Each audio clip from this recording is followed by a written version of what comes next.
Welcome to our viewer on our atomic adventures. Hold on, is nobody going to mention it? Mention what? That the intro design team has been saying the titles incorrectly.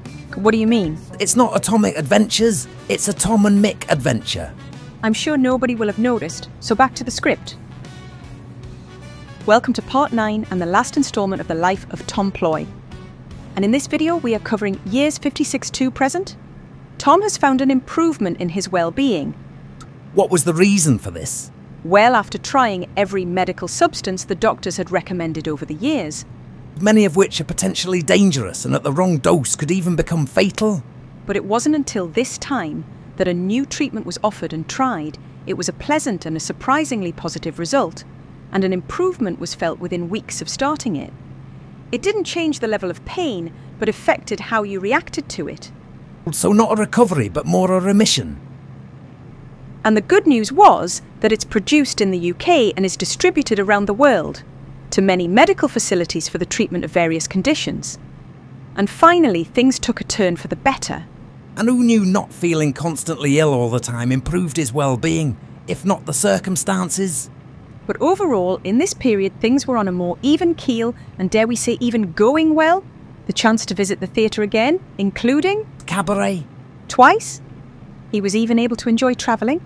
Well, most of the time anyway, and on much smaller journeys. Albeit having to stay in the UK, and they did see some of the beautiful countryside Britain has to offer. And as long as the journeys included short drives and a lot of rest breaks, they finally got to do a couple of trips including Land's End to John O'Groats. Their favourite was the NC 500, where they drove around the Scottish coast and Skye, staying in as many different styles of Airbnbs as possible. As they even found a log cabin on Loch Lochy, which was very memorable as this particular loch was used by the dam busters as a training run. But the whole trip was a great experience. That wasn't the only loch they stayed at. No, they also stayed by Loch Lomond and Loch Ness. Did he see the monster? Only when he caught his reflection in a mirror. Back to the script. And as you travel up the west coast, you get to see some of the most dramatic landscapes anywhere. A lot of single track roads, where you would drive for an hour and never see another car. And who knows, when the new Sim 24 comes out, we might compare a virtual flight to the road footage. Plans started to be made about doing the same around Ireland, but like most of his life, things in Tom's life events happened that were out of his control. As we draw to a close to the end of this period, and just when you think you'd escaped hospitals? Well, apart from the usual ageing conditions, including many up close and personal insertions of cameras into, well, anywhere the doctors desired, things have been flowing along nicely. Yes, but as we reach the last 6 months of 2019, yet again, fate struck another blow, and this time it came in the form of a sudden pain in the front right side of his head. Migraine? No. This was an instant, intense, burning pain, as if someone had inserted a red-hot poker into your brain. Ouch! Indeed, and straight to the hospital for checks and CT scans.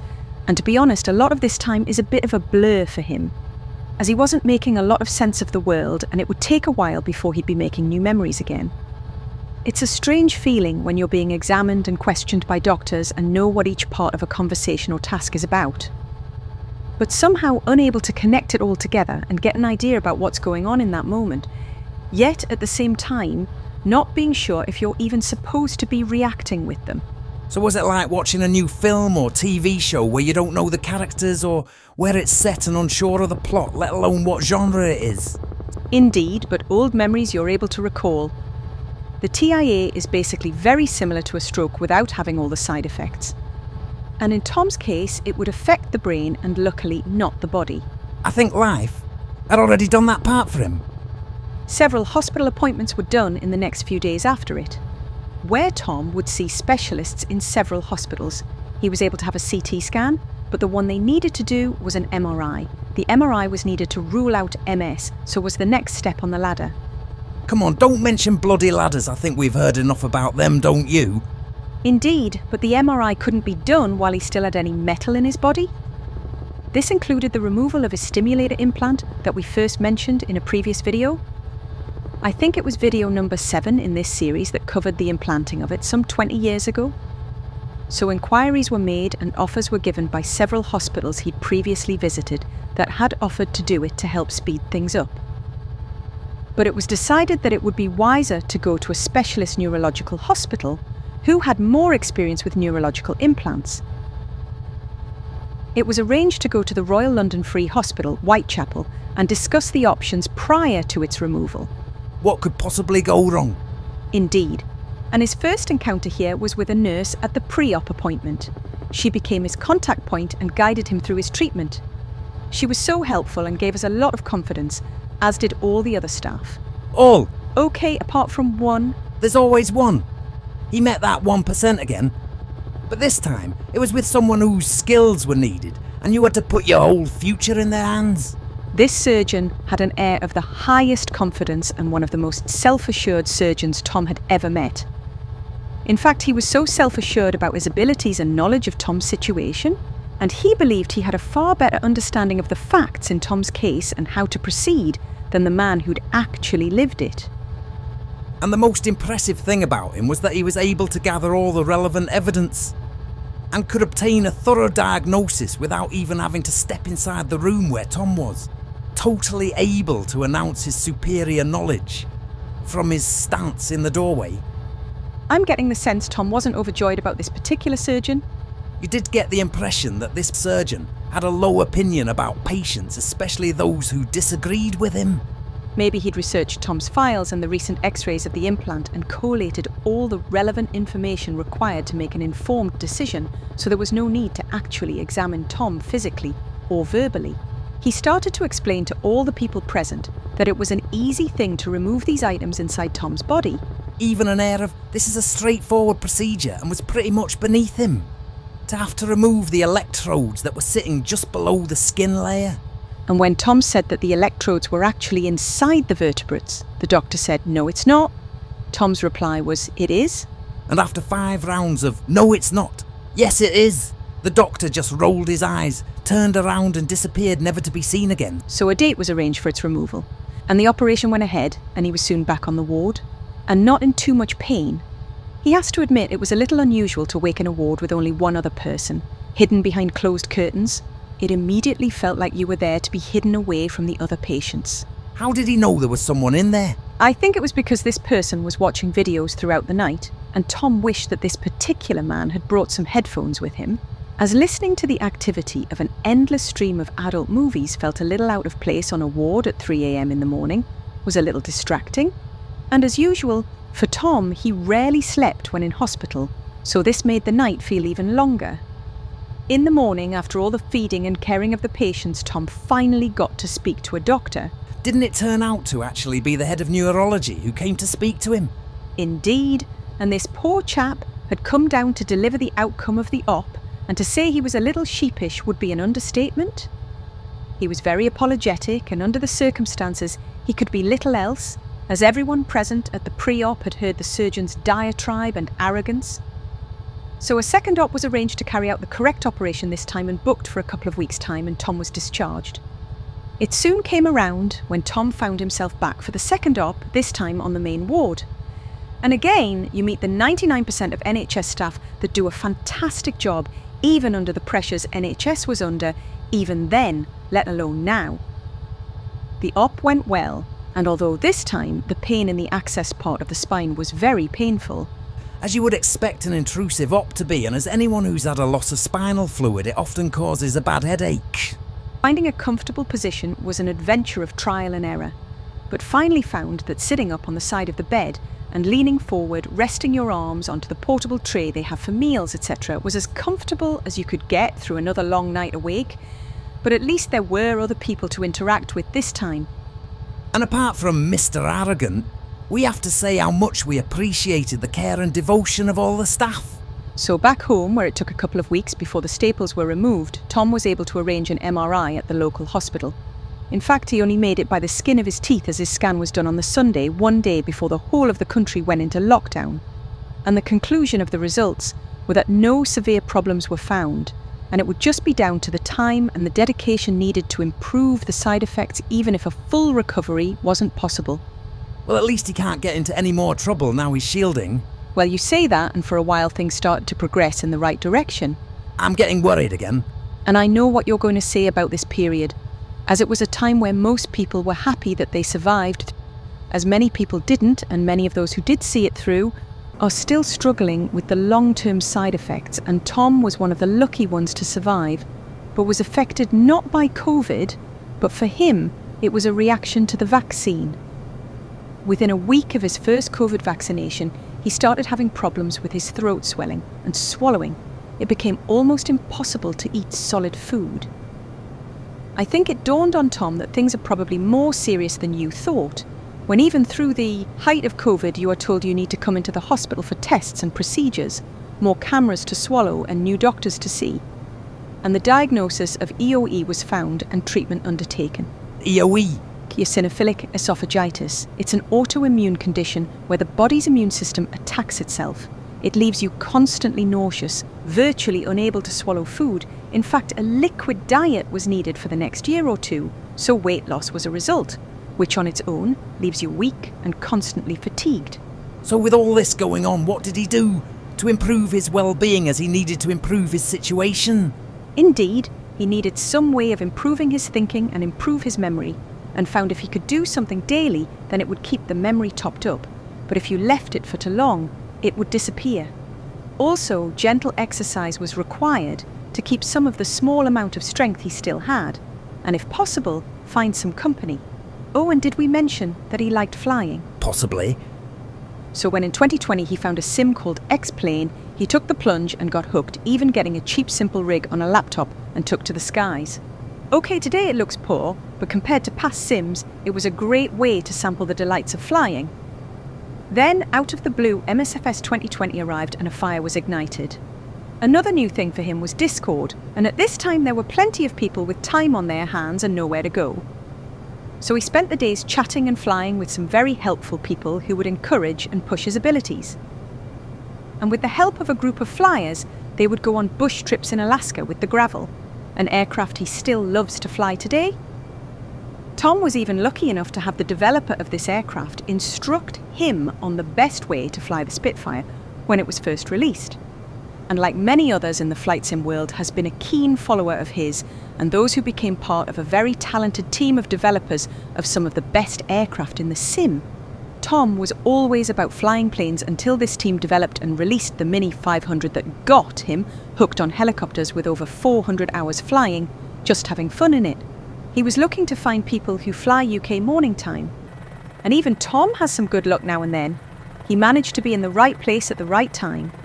When someone mentioned they were starting a new Discord group and the first flight was taking place the next day and we were welcome to join in, Tom liked the sound of it, and that started him on regular flights, which increased in popularity.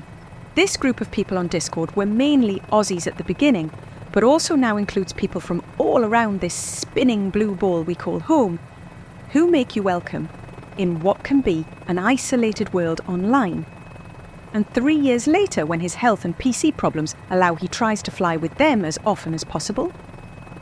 A big thank you to all the members of this group, both original and new. And a special mention goes out to Jace and Andrew for everything they do for this online community. So you might be thinking by the end of these videos that one person couldn't possibly have this many chronic medical conditions, a few of which are quite rare. Some were so rare that even the professionals had never even heard of them, let alone treated them. And we haven't mentioned them all. As in total, Tom has had over 20 operations and 50 procedures, and more than 1,000 medical appointments. Unfortunately for Tom, this would mean he would meet that 1% of dangerous people in the NHS several times throughout his life, who can destroy lives.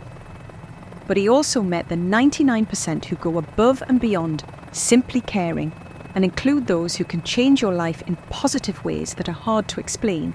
And we are here to say thank you, a bloody big thank you. And in real life, wasn't it also around this time that he came into contact with a certain person who guided him back to a more positive and hopeful future? And without his help, things would probably have ended in a very different way. And we thank him for everything he did. So as we draw to an end, I hear you ask, why did he do this particular series of videos? And the simple answer is boredom, but the original idea was inspired by one thing. And that was? Well, it started in December 2023, as it would have been his father's 100th birthday, and as Tom looked back at how much he had missed him and what he would ask if he had the chance. And that got him thinking about writing down some of those things that his son wouldn't even know to ask him about. So these videos are dedicated to him with his love for him and who he became and the decision he's made, and a thank you for keeping him young at heart, and for the last 30 years of pleasure received, which made a tough journey all worthwhile. And we can't leave it there without mentioning the support and love of a good woman who made life a fulfilling, wonderful, exciting and extremely happy experience. And if his wife ever finds out he's had it? Indeed. So what do we get out of these videos? Well, I would say whatever life throws at you, don't give up. Don't stop doing the things you can do because of things you can't do. Surround yourself with good people and you can be happier. Find a good partner to join you on this journey called life. And we're happy to see you have found that person. And the last word of this series is to remind you that you only meet the ones who survived. The Life of Tom Ploy is a Foul Attire production. Is that us out of a job now? I hope not, but we will have to see where Flight Sim 2024 takes us. Anyway, last chance to do a bit of padding out with some AI music. Oh, and the end might include some nudity, so if you're sensitive, look away now. You've been warned, so off you pop.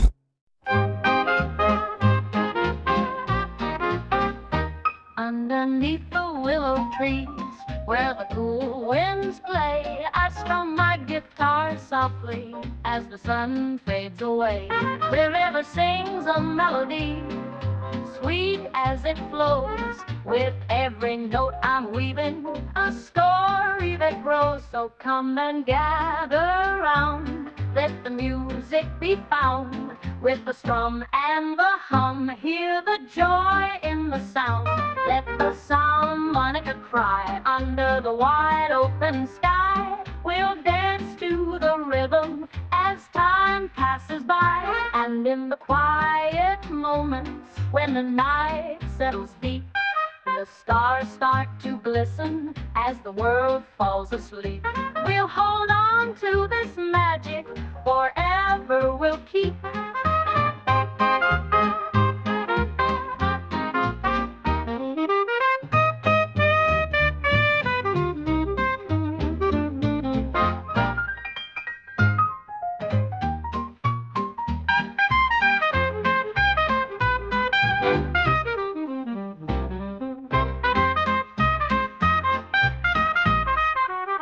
And in the quiet moments when the night settles deep, the stars start to glisten as the world falls asleep. We'll hold on to this magic, forever we'll keep.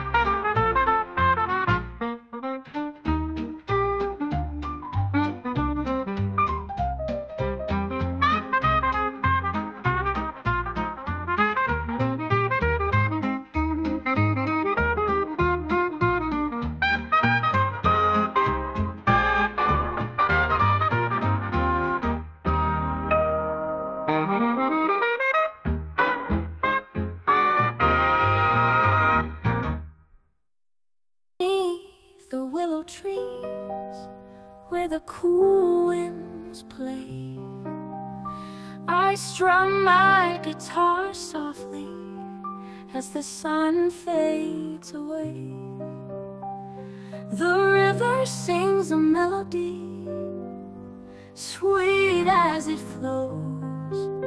With every note I'm weaving a story that grows. So come and gather round, let the music be found. With the strum and the hum, hear the joy in the sound.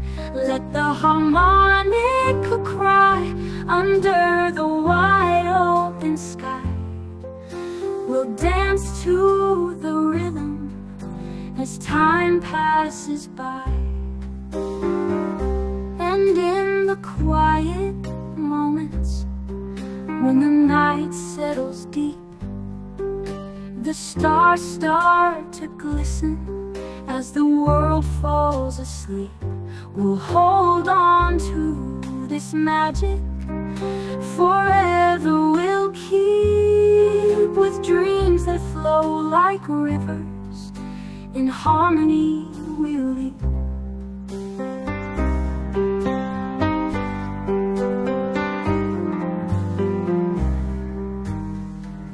And in the quiet moments when the night settles deep, the stars start to glisten as the world falls asleep. We'll hold on to this magic forever. We'll keep with dreams that flow like rivers.